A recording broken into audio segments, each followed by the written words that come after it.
आदाब, आप देख रहे हैं जी सलाम डिजिटल पर हज एक फर्ज और मैं हूं आपके साथ फरीना खान। यौम अरफा पर अल्लाह ताला सबसे ज्यादा अपने बंदों को जहन्नुम की आग से रिहाई देता है, क्योंकि इस दिन अल्लाह पाक बंदों के ज्यादा करीब होता है। नबी अकरम हजरत मोहम्मद मुस्तफा सल्लल्लाहु अलैहि वसल्लम ने फरमाया कि अरफा ही हज है और हज का मतलब मार्फत कराना या पहचानना है। रसूल अल्लाह ने फरमाया, दिनों में सबसे ज्यादा अफजल दिन अरफा का दिन है।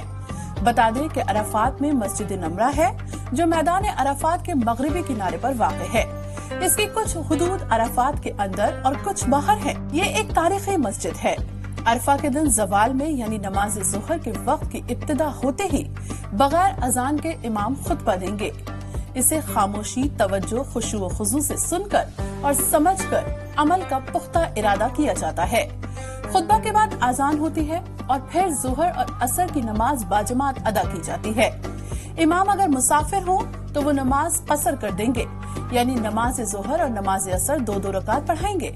मुसाफिर आज़मीन हज उनके साथ कसर नमाज अदा करेंगे, जबकि जो मुसाफिर नहीं है वो इमाम के सलाम फेरने के बाद बाकी की नमाज अदा करेंगे। इन्हीं तरह की वीडियोस के लिए आप देखते रहिए जी सलाम डिजिटल।